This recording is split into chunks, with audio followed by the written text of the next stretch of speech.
And we're back with a new review. Yeah, sorry I took the last week off, but I had a few personal issues to deal with which I needed to take time off. A little bit of housekeeping.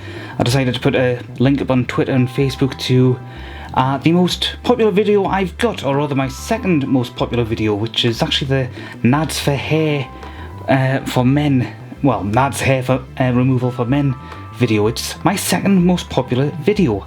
I've no idea why. If you do know why, drop a comment below and let me know. But I thought I've been holding on to this for a little while because it's something I need. Being a YouTuber, obviously, I do have quite a lot of files, old videos and so on and so forth, which I need to archive, and it's kind of cluttering up my hard drive quite a bit. So I decided to splash out on a new expansion portable drive. So this is a 4TB one, which is 3 times larger than what I have inside my PC. My current PC has a 1TB drive. My previous one had a 2TB drive. I don't know why this particular PC has a smaller one, but it was, out of all the ones I looked at, for one thing, they were all gaming rigs I looked at. This one was the best price overall, but had the smallest hard drive, and I always told myself I would get a bigger hard drive at some point internally. I just haven't splashed out the cash on that just yet, but in the meantime, 1TB hard drive unfortunately is getting quite full of games, and yes, I know I can uninstall them, but these are games I like to play a lot.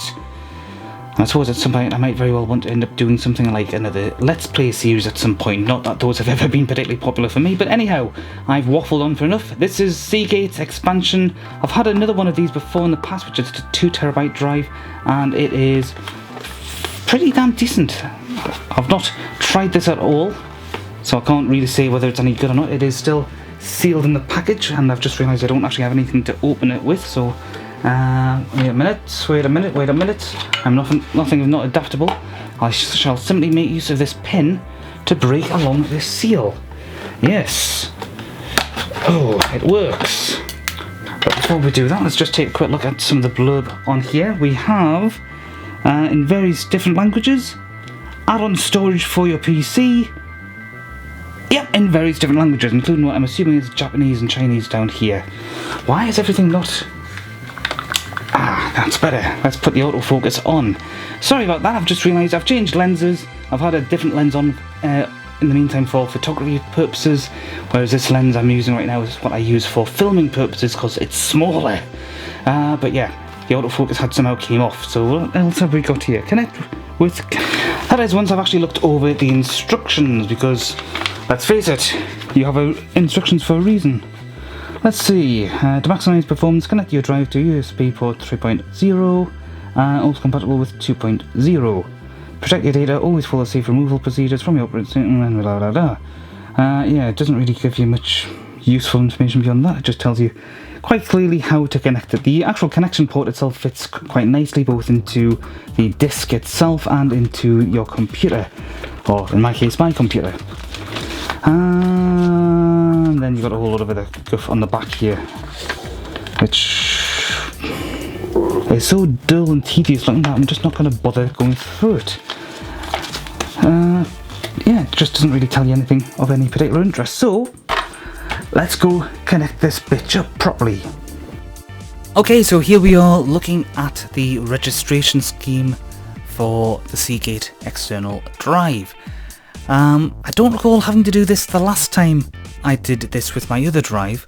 I'm guessing it's just something that's new, or it could just be the passage of time has, played games with my memory.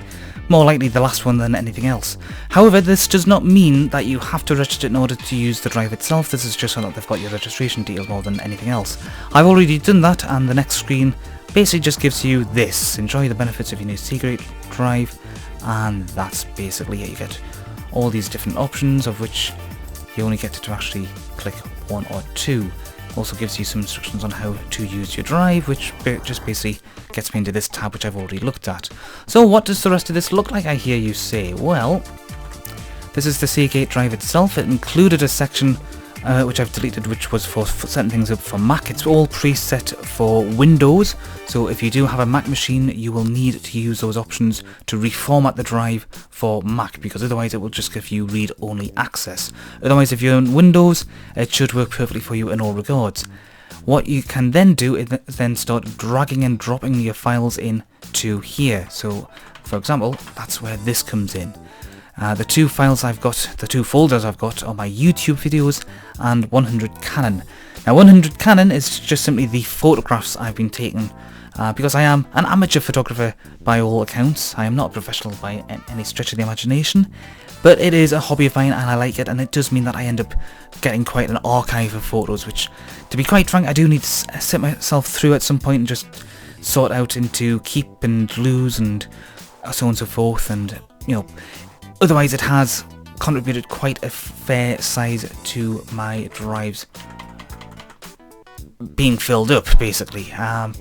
Here's the properties section, so 100 Canon, for example, you can see it's 22.2 gigabytes. Not that much in the large scheme of things, but bear in mind this is only a 1TB drive that I've got inside the PC itself.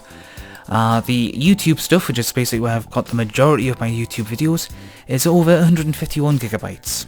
Yeah, that is quite a lot. Substantially more than what I have photos-wise, but this also includes stuff such as music files that I use, graphics that I use, old videos in their raw format, updated, uploaded videos that I've done, and so on and so forth. This is effectively just my archive in case anything goes pear-shaped and I can't actually do anything with it. So the idea is basically, I've dragged and dropped it into here from the desktop. It's doing quite a good job of getting the files over. It is going to take an age to do that though in both cases, because there's over 4,049 items just in terms of photos. There's over 200 items, more or less, as far as YouTube videos are concerned. Once I've got those on, I'm going to check to make sure that they're all fine, that everything is there, nothing's been lost. Then I'll delete them from my hard drive and that'll fill up some space. And, phew, I gotta say, I definitely could do with some more space. Thing is, I like to play certain games on the PC. I've got quite a few loaded up there. I know I could remove them to free up some more space, but I don't want to do that. That means if I wanted to go and play them in future, I'd have to reinstall them.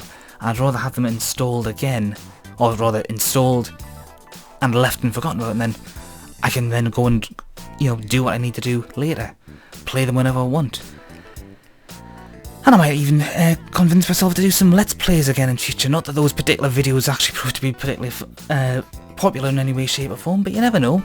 Late to the party kind of stuff. Retro gaming. Not that they're actually retro gaming, but yeah. Anyhow, I'll leave this for now. I'll jump cut back in later once it's all done so you can see just what it looks like when it's all finished. Okay, so it's been a good long while so far, and as of this point, all of the 100 Canon stuff has actually transferred over. I've looked over it, everything has transferred over absolutely fine. All the photos are there, everything is working, so I can quite happily go and delete what I've got on the PC itself. Just to give you a few rough ideas of what sort of stuff is on here, for example. Flowers, castles, monuments, all kinds of different random stuff that I kind of like taking shots of, because why not? And of course, if you do recognise some of these areas, you probably know where I've gone to take these photos. Some of them do need sorting out, others I've managed to already do so. This is all literally how the folder from the desktop itself has transferred over onto the actual external hard drive. And when I say the desktop, I'm talking about obviously the shortcut. This isn't all stored directly on the desktop, it's safely stored where it needs to be, properly somewhere on the hard drive and the proper folder. I'm just accessing everything quickly and easily through the shortcut on the desktop, and you can see how the files have all arranged themselves like that. On the other hand, the YouTube stuff is still going. And that's simply because of the sheer size of the files there. I mean, just to give you a reminder, here's the YouTube files, 151 kilobytes? 151 gigabytes versus 22 gigabytes. It was always going to be the YouTube files that were going to take longer to actually transfer over. But I think I'm going to leave it at that because there's really not much else to say, unless something goes colossally wrong in between now and these files transferring over from the YouTube folder. I can't think of anything else to say, so can I recommend this drive? Well, yeah, it works absolutely fine. You just have it physically plugged into your computer and you use it as an external drive, and you can transfer files relatively quickly and easily, of course, depending on the size of the files. It works, which is good.